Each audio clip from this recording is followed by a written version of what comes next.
Sometimes Pokemon don't follow the game's rules. So what's up fellas, I'm Matt, and today Elias and I are going to take a look at some illegal Pokemon. Alright, let's get started. What's up, I'm Elias, and these Pokemon come in many shapes and sizes, but they all go against the game's mechanic in some way. Some of them know impossible moves, some of them are underleveled, and some of them have too many moves. Let's start with a few illegal moves in the games. Wormadam has 3 forms, and each one has a separate level up learn set. On Route 12 in Black and White, School Kid Anne has a level 64 Wormadam. She's got the Sandy Cloak form, which is meant to learn Fissure at level 47. But Anne's Wormadam knows Leaf Storm instead, which is the Plant Cloak form's level 47 move. Sandy Cloak can't learn this move at all. Oh well, I'm not complaining. One-hit KO moves are some nonsense. Hello Elias, what do you think about one-hit KO moves? I think they knock you out in one hit. Very insightful, thank you very much. Here are 2 physical ghost moves with similar effects. Phantom Force is a fairly commonly distributed move, and Shadow Force is the signature move of Giratina. They're both 2-turn moves, where the user disappears and becomes semi-invulnerable on turn 1, then attacks on turn 2. In Pokemon Brilliant Diamond and Shining Pearl, you can find Psychic Corbin on Route 228. He's got a Banette, which is of course not Giratina, but it was accidentally given Shadow Force instead of Phantom Force. There are more illegal moves in BDSP, including this one from the post-game. If you're playing as the female player character Dawn, you can fight her male counterpart Lucas in Sandgem Town after you beat the game, but only on weekends. If you picked Chimchar or Piplup as your starter, Lucas will have a Melodic that knows Calm Mind. That seems like a pretty thematic move, but Melodic can't actually learn it. The Pokemon World Tournament in Black and White 2 has had some mistakes as well. In 2012, a downloadable tournament was released in Japan. It included 2 trainers and they challenged you to rotation battles. The first one is N. Not to be confused with N. He uses the 3 legendary birds from Kanto, as well as the pseudo-legendary Dragonite, but his Molt 3 knows the illegal move Leer. That's just its name now, huh? Oh yeah. That combination does exist in some games, but not in Black and White 2. Moltres can learn Leer in Gen 1, as well as each game since Let's Go Pikachu and Eevee. But you can't transfer Pokemon from any of those games into Gen 5, so unfortunately, N's Molt 3 is illegal. Go to jail for 1,000 years. But some Pokemon also have impossible combinations of moves. The most common reason for this has to do with how egg moves are passed down. Starting in Gen 6, Pokemon of either gender can pass down moves when they breed. But prior to that, the baby could only inherit moves from the father. That means if you wanted your Pokemon to know 2 egg moves in Gens 2 through 5, you needed 1 male Pokemon in the same egg group that could learn both of them. In Gen 5's Battle Subway, there's a Gothitelle that knows the egg moves Miracote and Miracle-Eye. Gothitelle's in the human-like egg group, meaning it can inherit Miracote from Lopunny, and it can get Miracle-Eye from Alakazam or Beheeyem. Since none of those Pokemon overlap, this combination isn't possible.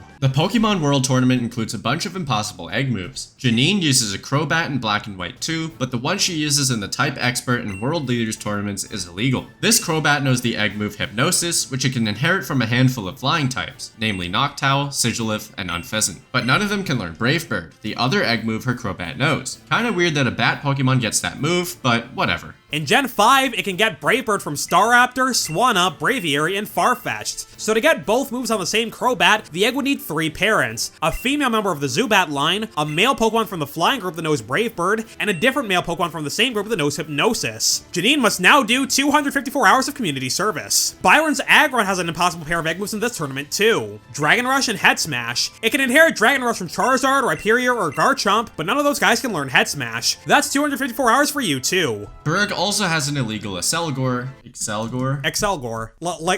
Accelerate. Like Microsoft Excel. Berg also has an illegal Microsoft Excelgor in these tournaments. It knows the egg moves Guard Split and Spikes. There are a handful of Pokemon in the bug group that can learn Spikes, but none of them can learn Guard Split. In fact, if you want a Guard Split Shelmet or Excelgor, Shuckle is the only valid parent. Yeah, go figure. Shuckle can't learn Spikes. Its only entry hazard moves are Sticky Web and Stealth Rock. Berg gets 255 hours of community service because I said so. What a shame. There's also one case of an ability being unobtainable alongside a certain move. In the Alola games, all the Zapdos in the Battle Royal Dome know the move Air Cutter, which you can only learn via Move Tutor in Gen 4. These Zapdos also might have their hidden ability Static, which is illegal in this case. Hidden abilities didn't exist in Gen 4, which means if you transfer an Air Cutter Zapdos up to Gen 7, it'll always have its regular ability Pressure. The ability patch didn't exist in Gen 7, so you can't change Zapdos' ability in Alola. Thanks to that item though, this combination is possible in Gen 8 onwards. But this next combination is one of the wildest. In Galar's Battle Tower, you can find a Clefable that knows Fire Blast and Fire Blast. Nope, I did not just misspeak. It has 2 instances of the same move. Since that's normally not possible, this Clefable can cause a glitch. If it runs out of power points on the first Fire Blast, it can still try to use the second instance, but the move will always fail. Power points will also never be deducted from the second Fire Blast, meaning this Clefable can't run out and use Struggle. So if it has no other usable moves, it can't do anything whatsoever. For some reason, this video is reminding me of that, like Indigo League episode where Officer Jenny goes Arcanine, use flamethrower, and it's a Growlithe. Yeah.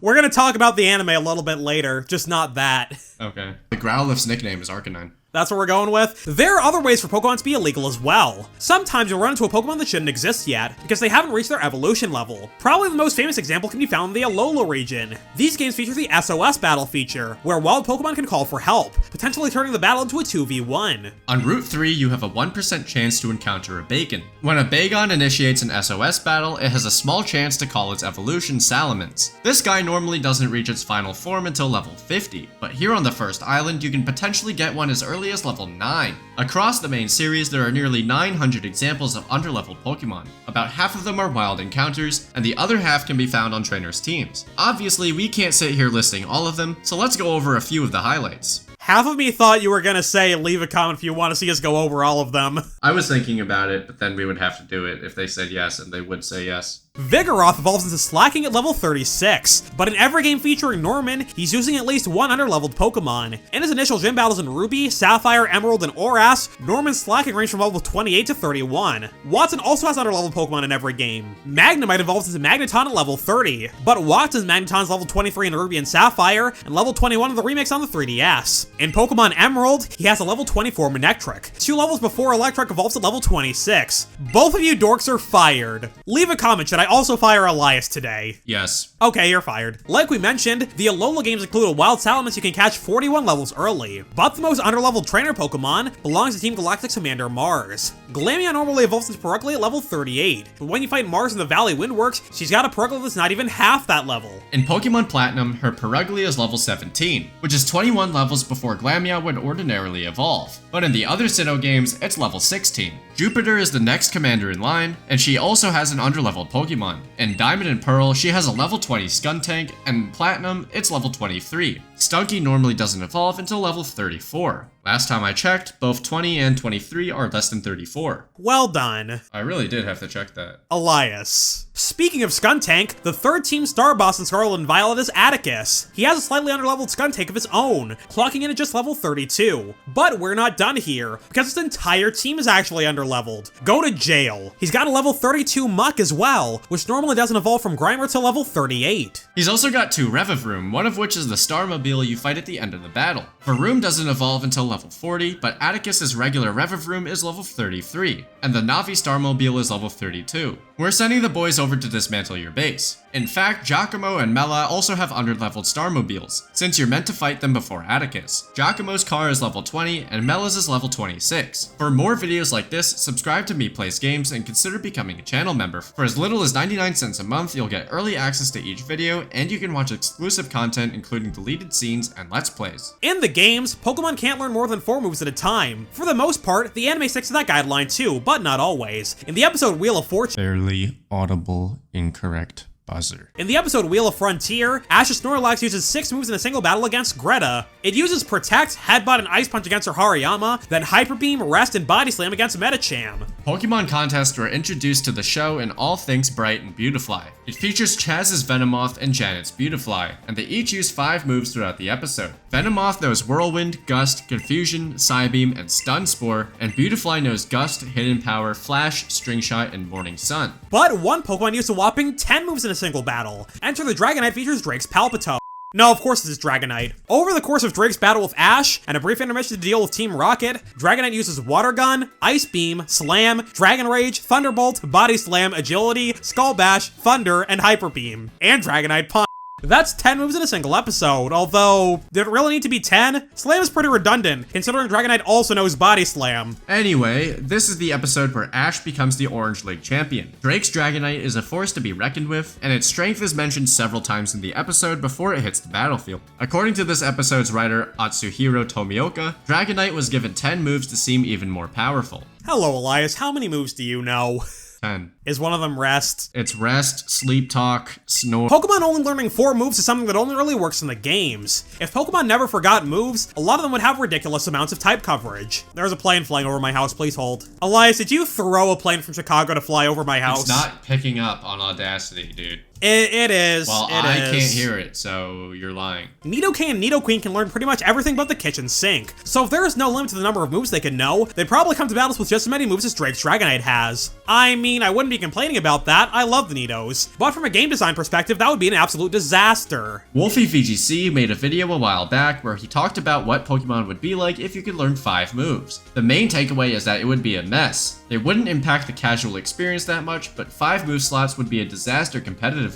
There are a lot of reasons for that, but the main one is that the strong Pokemon would get even stronger, and the weak Pokemon wouldn't benefit nearly as much from the extra move slot. The game's balance would be thrown even further out of whack. Even further? The best offensive Pokemon would get to use even more coverage moves, and the best support Pokemon could become even more annoying. When a Pokemon is bad, it's not because it can only use 4 moves. So adding a 5th slot wouldn't make much of a difference on that front. Multiplying that by a million and allowing unlimited move slots would be an even worse idea. That kind of thing isn't nearly as important on a TV show. The writers have a lot more creative freedom since they're not strictly limited by the game's mechanics. By suspending the 4 move rule in the anime, they're able to create more engaging battles. So yes, Drake's 10 move Dragonite is absurdly illegal according to the game's rules, but it was a conscious decision to break said rules. For that matter, Ash's Snorlax broke another rule in the episode from earlier. It used Rest while it was frozen from Metacham's Ice Punch.